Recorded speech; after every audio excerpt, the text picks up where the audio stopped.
Hey everyone and welcome back to the channel. Tonight's confession comes from a listener we'll call Mark. Mark's story began with a seemingly innocuous curiosity about secure online communication, a curiosity that led him down a rabbit hole of encrypted networks and a chilling encounter with a presence that defied explanation. Mark, a software developer with a keen interest in online privacy, had been exploring various encrypted messaging platforms on the dark web. He wasn't involved in any illicit activities. His interest was purely academic, a desire to understand the technology and the communities that thrived in these hidden corners of the internet. He stumbled upon a small, invite-only network that piqued his interest. It wasn't associated with any of the usual marketplaces or forums. The description was vague, simply stating it was a space for discreet correspondence.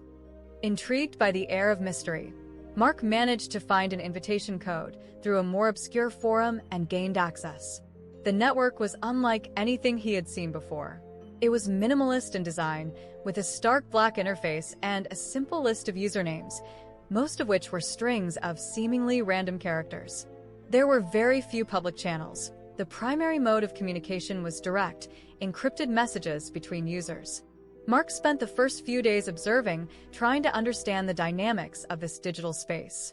Conversations were terse, often cryptic, filled with abbreviations and code words he didn't recognize. There was a palpable sense of paranoia, a feeling that every interaction was being carefully scrutinized.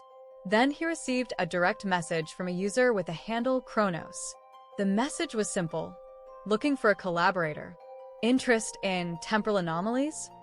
Mark was taken aback. Temporal anomalies? It sounded like something out of a science fiction novel. He cautiously replied, expressing his interest but also his confusion. Kronos responded quickly.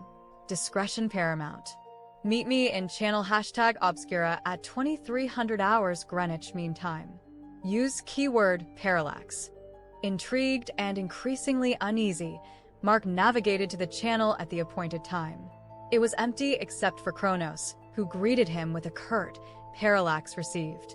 Over the next few weeks, Kronos shared increasingly bizarre and unsettling ideas with Mark. They spoke of glitches in the fabric of reality, of moments where time seemed to stutter or loop. Kronos claimed to have encountered such anomalies and was looking for someone with Mark's technical skills to help document and analyze them. At first, Mark was fascinated. He approached the conversation with a scientific mindset, trying to find logical explanations for Kronos' claims. But as Kronos shared more specific and increasingly personal details that seemed to somehow resonate with Mark's own life in strange, inexplicable ways, a seed of doubt began to sprout in his mind. One night, Kronos sent Mark a series of encrypted files. He claimed they were recordings of temporal anomalies, audio and video snippets captured at seemingly random times and locations. Mark, using his expertise, managed to decrypt them. The audio files were filled with distorted sounds, static, and occasional fragmented voices that seemed to speak in reverse or in an unknown language. The video files were even more disturbing. They showed fleeting glimpses of familiar locations, Mark's own street, his workplace, but with subtle, unsettling differences. A car parked where it shouldn't be, a poster on a wall that Mark had never seen, a figure in the background that looked vaguely familiar yet undeniably out of place. Mark started to feel like he was being watched, that Kronos somehow knew more about him than he should. He questioned Kronos directly, asking how he had obtained these recordings. Kronos' response was cryptic. Time leaves echoes. Some are louder than others. The messages from Kronos became more frequent, more insistent. He urged Mark to meet him in person, claiming he had irrefutable proof of these temporal anomalies. He provided an address, a seemingly abandoned warehouse on the outskirts of Mark's city. Mark was torn. Part of him was terrified, convinced that Kronos was somehow involved in something dangerous. But another part, the curious scientist in him, felt compelled to see the evidence, to understand the truth behind these unsettling claims. He confided in a close friend, Sarah, a journalist known for her investigative skills. Sarah listened to Mark's story with growing concern. She urged him not to meet Kronos alone, suggesting they go together, just to be safe. On the night of the meeting, Mark and Sarah drove to the address Kronos had provided. The warehouse was indeed abandoned, a dilapidated structure shrouded in shadows. As they approached, Mark received a final message from Kronos. The Crimson Cascade is beginning. You are already part of it. The phrase sent a shiver down Mark's spine. He didn't know what it meant, but it sounded ominous. They cautiously entered the warehouse. The air inside was cold and damp, filled with the smell of decay. The only light came from their flashlights, cutting through the darkness. They called out for Kronos, but there was no response. As they ventured deeper into the warehouse, they found strange symbols spray-painted on the walls, intricate, geometric patterns that seemed vaguely familiar yet unsettlingly alien. In the center of a large open space, they found a makeshift setup, a collection of old computers, monitors displaying static, and a complex array of wires and sensors. Suddenly, the monitors flickered to life, displaying distorted images, the same unsettling glimpses of familiar locations Mark had seen in the video files Kronos had sent him. But now there was something new, fleeting images of Mark himself in places he didn't remember being, doing things he didn't recall doing. A voice echoed through the warehouse, distorted and ethereal, seemingly coming from the computers. Mark, you are experiencing the echoes, the Crimson Cascade, the bleeding of timelines. Mark froze, his blood running cold. It was Kronos' voice, but twisted, corrupted. He tried to speak, but his voice caught in his throat. Sarah gripped his arm, her face pale with fear. On one of the monitors, a new image appeared, a live feed of Mark and Sarah inside the warehouse, taken from an unseen camera. On the screen, a shadowy figure flickered in the periphery, too indistinct to identify. The voice continued. The past, the present, the future, they are not linear, they bleed into one another. And you, Mark, you are a nexus. Suddenly, the temperature in the warehouse plummeted. The air crackled with an unseen energy. The monitors began to display more erratic images, flashes of different times and places colliding and overlapping. Sarah screamed as she saw a fleeting image of herself, older and with a look of utter terror on her face, disappearing into a swirling vortex of light on one of the screens.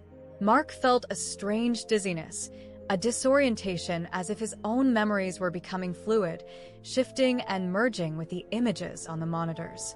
He saw glimpses of his past, his present, and terrifying flashes of a future he didn't recognize. Then, on one of the screens, a message appeared in stark red letters. The Cascade has begun. The lights in the warehouse flickered and died, plunging them into complete darkness. A low, guttural humming filled the air, growing louder, more intense. Mark felt a presence close to him, unseen but undeniably there. He reached out blindly, his hand brushing against something cold and metallic. A voice whispered in his ear, a voice that sounded like his own yet alien. You cannot escape the flow. The crimson will consume all. Mark and Sarah stumbled through the darkness, desperately trying to find their way out of the warehouse. The humming intensified, the air vibrating around them. They could hear strange, distorted sounds echoing in the darkness, whispers, static, and the unsettling sound of something dripping. They finally found a door and burst out into the night air, gasping for breath. As they looked back at the warehouse, they saw a faint red glow emanating from within, pulsating like a heartbeat. They never went back. Mark tried to trace Kronos, the encrypted network, anything that could explain what they had experienced. But it was as if it had all vanished, leaving no trace. Mark is now haunted by the memory of the warehouse, the distorted voice, and the chilling message.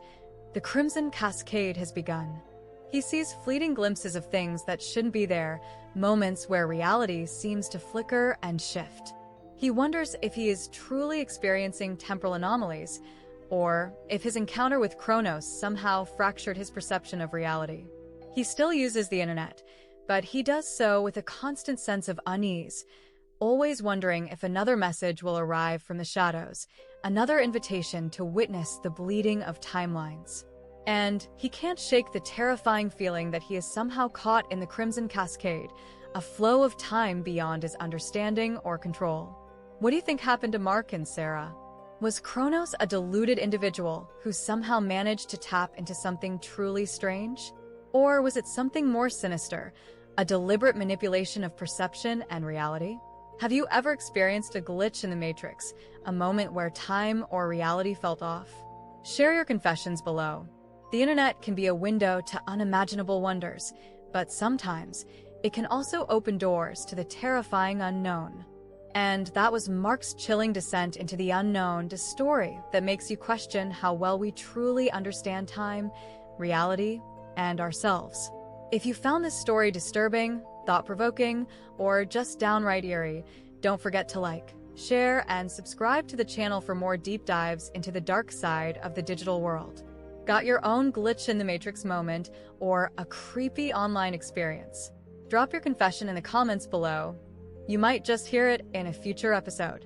Thanks for watching, and remember, some doors on the internet should never be opened.